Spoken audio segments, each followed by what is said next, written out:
not sold on that intro. We might need to change that up. Episode 111, Joel Fleischman Happy Hour Podcast. We have Joel Fleischman and Charlie Kudy here. Did I say it wrong? No, you got it. All right. I got to pause for a second there. Charlie Kudy here with the Village at Campbellsport. Prost. Thanks for joining, Charlie. Of course, thank you for having me. I'm glad it worked out. We're still drinking down some River West Stein Amber Lager. Not a huge fan, honestly. It's a go-to lager, pretty popular. River West, obviously Lakefront Brewery, very popular one. Lakefront's a good time down in Milwaukee. That's what I was going to ask you. Is that a fave of yours, being in the Milwaukee area? MK Brewing before they had closed, and then Lakefront Brewery, obviously. It's kind of iconic, yeah. It's almost a macro-micro. Yeah, that's a good way to put it. Yeah, so they've kind of jumped the shark, they would say, or sold out, right? They seem like they've sold out. Yeah, they're not they have a fun anymore. tour still down there, too. If you still got the brewer slide? Yes, yeah. But then saying it that way is like, does any brewery not have a good tour? Funny. It's funny and entertaining rather than just informational. Oh, correct. They have they've played comedians with it and whatever works. They've played it up a little bit. Yeah. Yeah, okay. Well, that's good. Good to know. Yeah, it's an entertainment day. They've done a nice job with that. Yeah. I'm not slamming you guys if you're listening.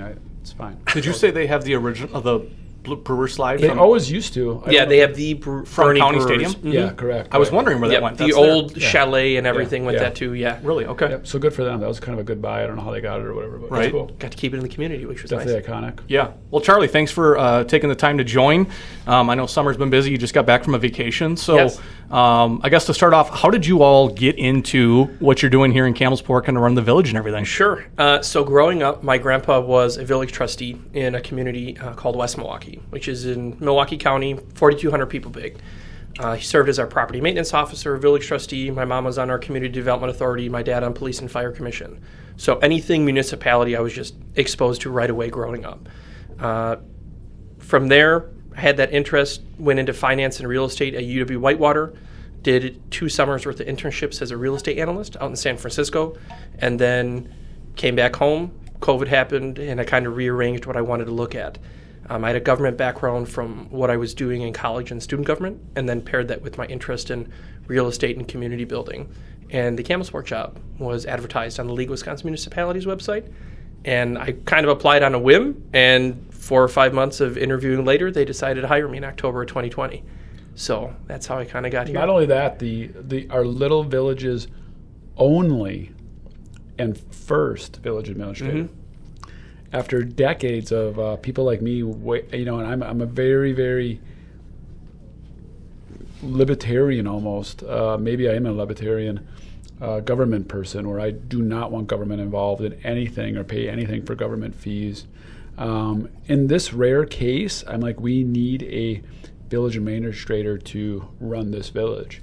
It was really run by the board, and they just run out of time. Good-natured, almost volunteer people that were really just running budgets and didn't have a foresight, hard to get ahead of it. Everybody turns over in 2 or 3 years. So if they had any synergy at all with a project, it would go to the wayside because there'd be a new board every 2 years, and they'd say, "What is this all about?" And it would just all start over again. So, And that was until 2020? Absolutely, yeah. 200 to 150 years. Wow.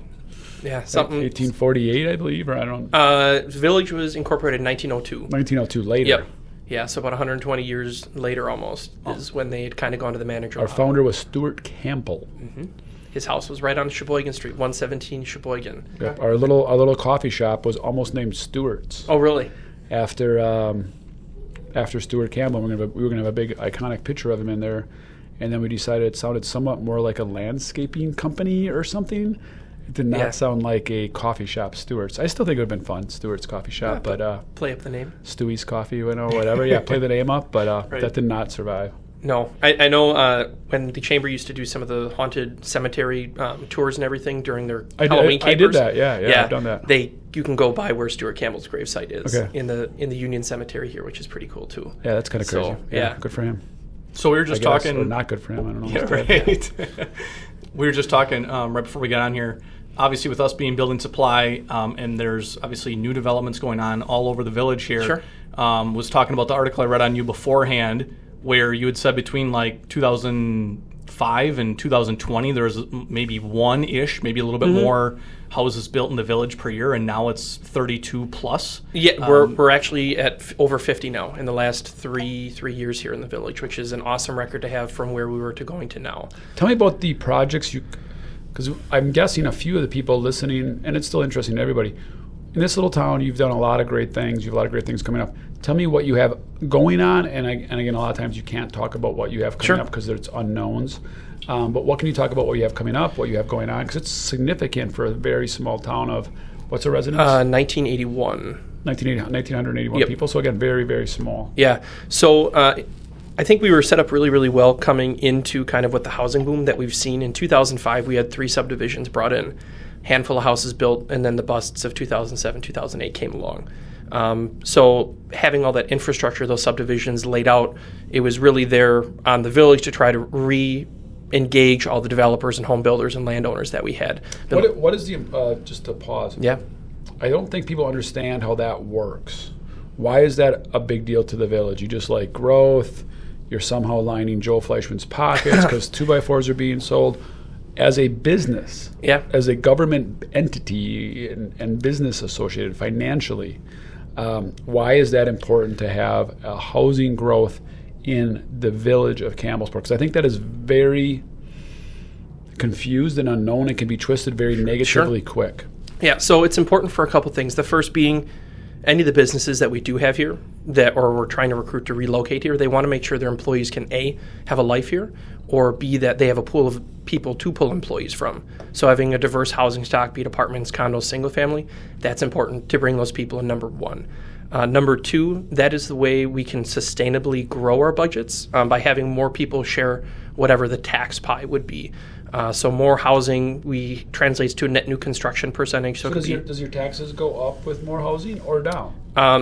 In theory, they should go down, or at least stay the same with everything. Now, of course, it takes more people to take care of the new subdivisions, but some things are extremely shared, like our water bill. Correct. Yeah. Let's address the water bill. Again, kind of all the board here, but interesting things about Campbellsport. Right? We have a perceived very, very high water bill, and that's due to, again, perception is they don't got their crap together. They're soaking us. They're Charlie's lying in his pockets. I don't know how that would work, but the reality is, and maybe I'll even help you a little bit. We had a large convent here. Yeah. And that had how many people that live there? Over 200 beds. Over 200 beds in a town of 1,981 people. Right. So it was built for the water and sewer and maintenance of those 200 residents. Yep. Not only that, we had a cheese mill at the same time, went through a tremendous amount of water. So we built a quote-unquote Taj Mahal of water treatment, which is uniquely shared in villages. It's literally divided by those households. Correct, yeah. Right, so we built a really big one thinking, hey, we got these 200 people at the convent that shower and bathe daily and use the kitchen, and then we got this cheese factory that uses a lot of water. So based on this and based on our growth, we're going to do this. One, we did not grow. Yep. Right, so whatever factors of growth they had did not happen, and then those two things went away. So yes, water bills escalated. So the only way to get that down, the only way is growth. Yep. Right? And if you want the town to shrink because you love the hometown feel, but you better be ready for higher bills. The taxes are going to go up. So it's almost counterintuitive of what you kind of hear at the bar stool, if you will, right? Sure. Yeah, so I mean, you kind of hit the nail on the head with the cheese factory that left in the convent closing, really hit that hard with it. But now kind of on the flip side with let's talk about the good stuff. Being on such a large water system for such a small community makes us uniquely attractive to people looking to want to grow here. So we are ready for a dairy operation if they ever wanted to move back. We are ready for a canning factory if they ever wanted to come back, or a large nursing home, large housing developments, because developers now most likely will not have to do anything to upsize what that plant is because it already is so large. Because in other communities, they would say, we want to come here. And then the village would say, well, we can't really help you. In fact, we're going to need $1 million from you because we don't have enough water to sustain it. Or they're going to have a real estate agent looking out saying, hey, find a community that has X, Y, Z, B, Q, R, right, is what really happens. And if you can check off the list and you're like, yeah, Campbellsport has definitely enough water and it's going to be almost free to you because you use so much, they're like, okay, I'm listening. Yeah, we're here for it. We have the infrastructure that's ready for it too. And that's all kind of part of the planning that we're doing, because obviously if you don't take care of something, it's going to need a lot more repair than that. So the last 3 or 4 years of me being here has been a lot of planning for both of our utilities, having a growth plan and a no growth plan, seeing what rates are going to be. That's presented to the board, and I think that's kind of what the board is understanding is they're like, we have to grow because we want to be able to keep these rates steady and make sure that, we can look at a grandmother that's lived here her entire life and like, we're able to maintain what your current bill is. We're not going to charge you 20, 30, 40, 50, 60% extra. So I think that's part of kind of our attraction to that too, because now we're ready for a developer to come and be like, I want to put in 120 houses. And we're like, okay, this is how you hook up to it. This is what our capacity is and stuff like that. We were talking about the things you're planning. I think one thing we probably should talk about, this always wraps up way quicker than I think, so we got to make sure we hit the top points. Not even sure if that's why we had you on, but we have a unique partnership, Drexel and the Village, going on right this second. Explain that. Yeah. Explain how it started. Explain where we're at. Explain what it is. We're going parking wise, right? Yeah, with the parking lot. Sure. It's so it's fairly unique, right? A private business overlapping with a public one. Yeah. So we have an awesome collaboration opportunity here that we've gone with about for the last year. Drexel, as you guys know, you have your training center here, your headquarters is here, lots of employees, lots of growth. With that growth, we have a full Main Street, which is awesome. We brought in 7 new businesses. We have a lot of little mom and pop shops or doctor's offices that you come in and out of. Creates a parking problem for us. So when that started occurring, which is a great problem to have because it's a packed Main Street. 75% of Main Streets in the United States would love to have this problem, right? Yeah. Now, we don't have the best parking. Nope, it's angled. And that's kind of where we come back with the collaboration on it. So when we were looking at it, we got a group of downtown business owners together maybe about 2 years ago to talk about what they wanted to see moving forward for their downtown. Parking, more things to attract people on the Eisenbahn Trail, et cetera. And one of the spots identified was the gravel lot on South Railroad Street where the old feed mill used to be. So a year ago, I had approached Joel and Albert to see if there would be any interest in the collaboration of it. And Drexel's actually installing the lot and improving it for up to 90 cars to be able to be there publicly to anyone on Main Street. So if you're coming for a Friday at Fireman's event for the Chamber of Commerce, whether you're coming for a Drexel training, you're going to Hometown Grub and Pub for a beer after work, or you're going to Fireman's Park for the 4th of July picnic, that lot is now going to be open and available to anyone for that too. And instead of a miniature eyesore, no one wants a large gravel lot on Main Street. I think it's going to be really nice. Oh, yeah. It's really going to dress up the whole area. And that paired with, we're doing road construction on North Railroad Street to start improving all that. And we're doing work at the park, too. So that end of Main Street is getting a lot of cosmetic love this year. So I'm really, really excited to see. Now, yes, Drexel does a lot of good things, but there is a collaboration. So what is the Village side of that, right? Because there's probably team members like, so we just paved the parking lot for upwards of $500,000? Yeah. Because we're nice people, right? Because if I'm an ESOP owner, which we are, right, Marcus? Yep. You're going, huh? Yeah, what's going on? What's Joel get like free old fashions from Charlie or what? Right? You know what? That would be a really sweet deal for the Village if that's all I had to give at this point, right? But no, the Village is going to be doing the snow plowing. That was kind of my first thing, right? I was like, cool, Charlie, so you want me to pave that? Okay. Yeah. Thank then you. What? Yeah. Click.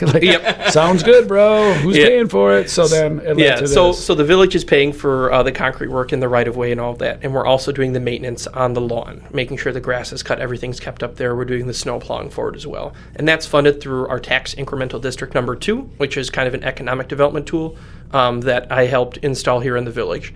And then we're going halvesies on any of the capital improvements moving forward. I think we have a 20-year land lease with that, so I'm not envisioning that we're not going to not renew that in 20 years when we're both here for whatever it is. But yeah, the Village is definitely putting some skin in the game with it too, taking responsibility for some of that maintenance, as well as enforcement for no overnight parking. Right, so things that governments are really not good at is coming up with cash, right? They don't usually have cash available. They don't run budgets that way. So we took our cash and invested in that. Yep. In return, what villages are good at is maintenance, upkeeping. They're already doing it for hundreds of parking lots. What's 90 more, right? So we worked it out as a collaboration. I think that's where government comes in good. They do some good things. They just have to be really monitored. Yeah. So we won't run away and go crazy with it, but I do think my perspective is I think for anybody voting and anybody concerned, the more local your government, the more important it is to you as a U.S. citizen. Is how our country is supposed to be run, in my opinion. And the federal government should have very, very little impact on your life. And honestly, I've been through Republican administrations and Democratic administrations. My life has never changed. Your life can change if you're not involved in your village or your school board, or the more local it is, the more your life could be changed. I would highly encourage you to be involved locally in your government. At least vote. At least understand who you're voting for. But don't be afraid to go to one of those meetings. They love you there, and that's your God-given right.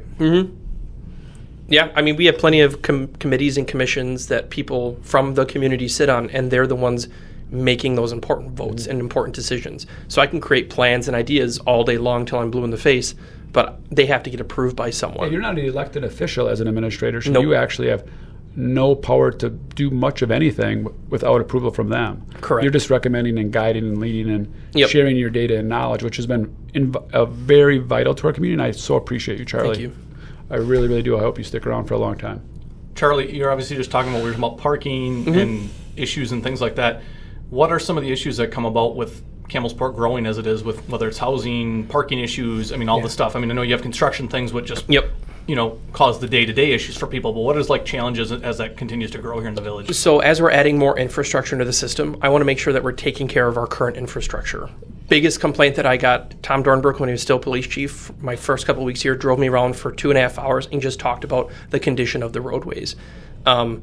Luckily, we started growing to a point and having large principal debt payoffs where we could start doing some of these projects. So between the last 2 years, we've done, I think, 6 or 7 road resurfacings, and now we've done 3 road reconstructions. For the road reconstructions, that's brand new curb, gutter, sidewalk, all new utilities, stormwater control. And because of our planning and everything we've been able to do with that, the village was just awarded a $1 million grant from the state of Wisconsin for 2 more road reconstructs next year. So that's a $1 million burden that is now removed from the taxpayers because we were able to plan and because the village board. $10,000 a citizen, is that right? A resident? Yeah, a little bit less than that, but that removes that tax burden. Dang. Thank you. I'm not a village citizen, a resident, but I do pay a lot of buildings in town, so thank you. Yeah, so trickle down to me somehow. It's going to trickle down to Drexel somehow with that too, and everyone really. But the good side of that is now everyone gets to enjoy new roads that haven't maybe been touched since, I think, 1977 are some of the roads that we're starting to look at, and the infrastructure is from the 30s still. And for those of you not from Campbellsport, understand. This sounds very bragging, so I'm trying not to brag at all, but I think it's just an important fun fact. I'm guessing maybe Drexel's the largest landowner as well as the largest employer besides the school district? Are we bigger than the school district? How many of the school district you and the school district are pretty even with everything. Even, right? Yeah. So we have a presence in town for sure. Yeah. Right. So and obviously invested interest. And you have plenty of employees that live in town too. Team members, though, you guys or team members. Yeah, team members that live here in town. Well, we employ around 150 people in town. I think that's what we employ, and or work here. And so, I mean, it's only 1,980 people, so, that's 20%, right? Not quite. No, less than 10%. 190 would be 10%. So, so a little less than 10%. So, kind of fun. But if you do a spousal stuff, right, you could kind of explode that, but whatever. Yeah. On a daily basis, we're almost 10% of the population. And being a bedroom community where people drive out of town for work, during the day, we're probably a pretty high percentage of people that are here during the day. Yeah, and we just had a study done with Envision Greater Fond du Lac. Yeah. Yep. Thankfully, we have, I think, 700 and something people that leave town every day for work. We have another 80 that live and work in town, myself included. And then we have, I think, almost 800 people that commute to Campbellsport or the greater Campbellsport area for work. So we're actually bringing in more people to work in our community. So you're not a bedroom community. A bedroom community means you literally just sleep in your bed, and then it's vacant during the town. But we do have a fairly vibrant incoming people that come in. Yeah, we have, thanks to the school district, Drexel, HT Enterprises, Miller Excavating, Perrin Trucking, companies like that are really the backbone of Campbellsport and what our economy is here. We're seeing that growth because people. Why are businesses important to a small village community? What does that do for the village? A great example of collaboration between businesses and the village right now is our police national night out that we had. Our officers were doing a community event, and they had gone out to local businesses to see if they'd want to donate a prize for the kids of the community to win. Not only does that, they're helping support a family-friendly activity for the kids and their parents to want to stay here in town, spend money at a chamber event, which is a fundraiser for other things that go on. But the proceeds from that national night out also go to help support the police department. But it's like just on like an economic side? Yeah, economic or holistically, like what does a vibrant Main Street mean to the village? Like why does it matter? Why do you care? Why can't they just all be apartments? Like why do we need a Main Street? Yeah, jobs and optics. When someone's coming to visit a community, they want to be able to see that there are things to do here. When someone feels like there's more of an opportunity to be part of that community by going to a business or being able to stay here, their consumer dollars stay here with us too. Contributes to Fond du Lac County sales tax, which then gets turned back to the village and gets turned back to the county.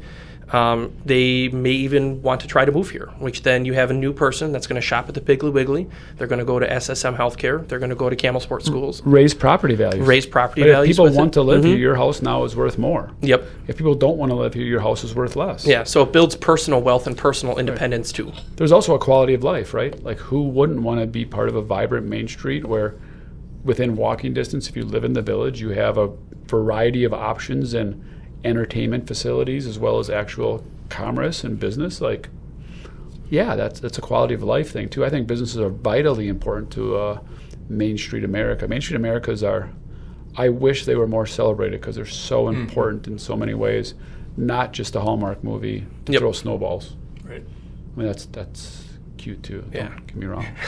And please support them, right? Yeah. They're very, very small companies. Your $100 goes a lot further than it does at Amazon, and they appreciate it. And that Amazon's not giving to the police department donations. They're not giving to prom. They're not giving to post-prom. They're not helping the community out at all. I'm a hypocrite. I buy a lot on Amazon, but we have to support the local economies, and that drives America. It starts in these towns. Well, there's a time and place for some of that stuff on Amazon, right? Like some you just can't get locally, right? So I think you make a great point, though. What you can get. Allen Iverson Olympic jersey, right? Marcus just can't get that on local downtown. I guess maybe you couldn't Fond du Lac, potentially. Possibly. Yeah, right. Charlie, how close do you pay attention to what's going on in Kewaskum, Lamira, Eden, like the surrounding stuff, and does that help you? Like even if, like again, like the Kewaskum facility we're putting up, is there any ways where you see as a village administrator here in the area, does that help you, even though it's not within your area? Absolutely, it helps with housing because what I always say, we have some apartment developers that are looking at putting market rate apartments up, which is a quick, easy housing way for someone that needs to move to a new job quickly. I say, you know what? 6 miles down the road, Drexel's building a brand new 250,000 square foot facility, looking to bring in 150 employees. Those employees are going to need a place to live. You know what? I think a part of our podcast is just peeling the curtain back and seeing inside the world of Joel, right? That's always been part of it, or inside the world of Drexel. So how it actually played out, right, is real. It's competitive. Sure. Right? I'm looking at where are we going to put DMD? We're going to employ 100 people. It's going to be state of the art. We're going to spend a lot of money. We're going to bring a lot of taxes to a community. And it gets competitive and it gets personal, right? And people have feelings and emotions. And yes, Charlie called me and he's like, "You are damn well staying in Campbellsport." I'm not saying that's the exact words, but it was darn close. I probably thought it. Yeah. Yeah, there were emails and phone calls and text messages left, right? Like I'm the cute guy in town all of a sudden, or cute girl, whatever you want to spin it, right? And like all of a sudden I'm wanted, right? And which I hate, as Charlie knows, because I don't respond and I'm negotiating as well as making the best decision. So it's like, well, what do you got, Charlie? Sure. And Charlie came up with a proposal, right? I think it was a 10, 12, 15-page document and laid it out. This is what the village of Campbellsport will do for Drexel. And, you know, when it comes down to a lot of different factors, some of it is without Charlie's control, right? Location was one of them. Location was huge. You know, our team is coming from Jackson. And one of the things we really have to define, because we're transferring the team, will they transfer with us? These are great team members. Part of our business is not walls and buildings. It's not market share. It's not product. It's the team. And we decided, hey, a lot of them come from the south, and it would be too far a distance for them to journey here. Kewaskum has a little better logistics. When we got to 28 project on 40, 20, and 45, I mean, that is pretty ideal to get to 41. Not that Campbellsport isn't, right? But you're just weighing these small little things. And I think for some businesses, yeah. I do think for some business owners, yeah, it is mafia style, deep state style. Hey, Charlie, what are we really doing? I'm friends with Charlie. We vacation together, right? We rub elbows. I think there is some business owners like that. There's some. I don't think they're ultimately very successful often. But that can happen. I think you just have to make the very, very best decision. So at that time, I had toured West Bend, all of Washington County. Campbellsport was on the radar, only because Charlie said it was. That was about, and then, of course, Jackson, because that's where we were. And there's just a lot of factors. It's where would future employment come from? So it's interesting how that all kind of transpires. But I was very, very impressed with Charlie's presentation and how much effort he put into saying, hey, you're coming to Campbellsport, right? Here's your options. This is what we're doing. And coincidentally, after the choice was made for the Drexel Millwork and Doors to be down in Kewaskum, kind of had me refocus on what that industrial park was going to look like and try to work with the topography and the size of our community a little bit better. So out of that came a whole new plan for that. And how do we mix in another need of ours is, that originally was supposed to be housing I don't over think there. I don't think you had enough space for us as well, right? Yeah, we only had, I think, like 16 acres, and you needed a lot more than 16 acres. Right. So we came up with a whole new plan with it. I was connected with a whole new team for marketing and everything on there too. And so now we have a new plan for the industrial park, and we have a couple people that we're working with to make sure that moves forward for more appropriate size developments for that space. So there's always two sides to a coin with honestly, it too. Websites do matter, the information, and they need money for that, and they need a Charlie to do that. I just Google it, right? Like, I didn't have a third-party firm. You think it's some sort of magic sauce, or you just Google what's available in Washington County. It's a starting point, and you can be wowed by a community pretty quick, or you can be way under wowed. So there's some marketing to it. There's some street hustle to it. There's some want to it. And then there's some straight dollars to it, Right. What can the state bring? What can and again, it's crazy. It's like I'm a hypocrite, but I'm trying not to be. As I said, I hate the government, but if they're going to give you money, I'll take it.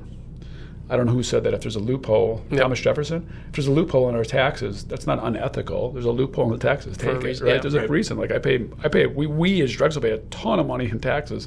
If we can get around it and get tax incremental money, we're going to do it. We probably only have a few minutes left, I assume here. Yep, about 5. I guess you lead the conversation. I could take this 100 different ways. I have a feeling there's a whole bunch of things you are hoping to say that you didn't say. Sure. Well, just for anyone from the Village of Campbellsport listening, we are going through a lot of change right now, but it's a lot of positive change that's going to make our community better and stronger and more affordable on the flip side of it. So while it might be uncomfortable to have a lot of construction going on, construction is something people notice. New housing going up, new rooftops is something people notice. We do have plans. My office door is always open. I welcome anyone to come in and take a look at what we have planned for it as well. Be it infrastructure, be it housing, be it our park system. Love to have conversations with people that are inquisitive about it. So, I think I just mentioned this today at our quarterback development training. Any void in communication is filled with negativity, right? So if you are being negative about it, you maybe just need more education on it. And I encourage anybody to listen to take that with you. If something's going negative, it's probably because you didn't communicate it enough. And sometimes saying, well, it's on our website, or people know, or I was at the board meeting, that they didn't hear you. Even if you said it face to face, they didn't hear what you thought they heard. Right? I said the biggest problem with communication is the illusion that it happened. That's the biggest problem. No, I told them. No, it's on the website. No, they were at the board meeting. No, they know. No, it's on Campbellsport Chatter page, noisy neighbors, whatever. Like, no, they don't know because they're being really negative. And if they knew, they wouldn't be as negative. Yeah. Or they'd have good concerns that we could adjust. So that I try to get involved in the community as much as I can. People ask me questions all the time. I love answering those questions because I'd rather have those questions come to me where I can give them the proper answer than a daisy chain of information that goes through it. What's the craziest one that happened so far since 2020?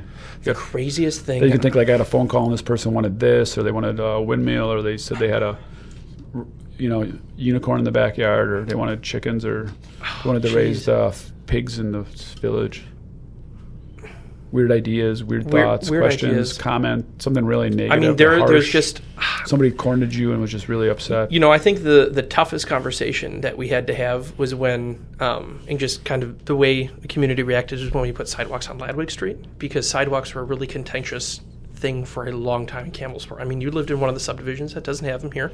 No, And- you're like in Campbellsport, you're walking, you have 2 blocks of sidewalks, Yeah. and then you just have 1 block that doesn't have sidewalks, Yeah. and you're like, what the hell? So, and then I had people come, you're taking all my land forever. And I'm like, I'm just operating within the right of way. Like, But they had the root of it, they had to pay. They had to pay for it. They pay for their sidewalks, However- right? They don't want sidewalks, but I have to pay for it. Yep. However, because we designed the road in that way and we included that, we were able to get another almost $400,000 grant to go towards that project, which is going to lessen that cost significantly. But for either them. way, if I have to pay $500 for sidewalks, oh yeah, and if I have a corner lot, that means I have to shovel Yeah. for a mile.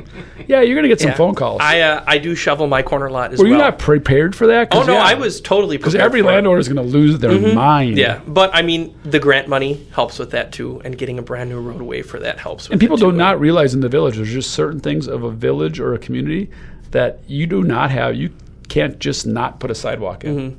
Like you aren't living. This isn't. It's like a responsibility kind of thing, right? I mean, you have that. Well, it's not a responsibility. When you bought that lot, under the jurisdiction of the lot you bought, we can do this within your lot. And you are liable for that. If you buy an undeveloped lot in a village and someday it's going to be developed, and if you buy a lot in there and it's not developed and just doesn't have a road yet, and they put a road in, you are responsible for paying for your portion of the road. Yeah. And they're like, but I only paid 20 grand for the lot, and now you want 20 grand for the infrastructure. My lot's not worth that. And you're like, I don't know what to tell you, but that's how it works. Yeah, that was probably Right. the craziest, or not craziest, but one of the wilder conversations that I had to prepare myself for. I get that. I get that. Okay. All right, Charlie, to finish up, you got 1 billboard. It's on the highway for everybody to see. Could be something personal, work-related, family-related, whatever it is. What would your billboard say and why? Keep going. And the reason I would say keep going, be it in your personal life or professional life, things will, in one way, shape, or form, try to get better. And there is going to be an answer or a solution or someone to help you along the way, the more that you build out your network and you rely on your faith, your family, and your friends. So I would say keep going. Yeah, I'm going to Google it so I get the quote right. I love that. There is a quote that goes along with that, right? Yeah, a smooth sea never made a skilled sailor. Franklin Roosevelt. Smooth sea never made. Okay. Right, so that would be my billboard today, by the way, Marcus, just because it's fun, but it really wouldn't be. But that would be mine today, which goes with the keep going, right? Yeah. A smooth sea has never made a good sailor. It's Gotta so get true. experience somehow. You have to just keep it, right? Yeah, you got to get experience somehow. Things are going to happen. We've talked about that before. One of my favorite sayings is fall 7, rise 8. It's the same thing. You fall 7. It doesn't matter how many times you fall down. You rise 8. You get up. You dust your feet off. You keep going. You simplified a lot of the words that I like to say, so I love it. Keep going. Keep going. Thanks for coming on, Charlie. Got it. Thank Peace you and guys. love, I man. appreciate it. Appreciate Awesome. it. Thanks, Charlie. Thank 111. you. Thank you. Go We're up. Campbellsport, Go but not the Campbellsport. Cougars. Go Indians forever. That's K-Town, tough. baby. That's tough. Peace.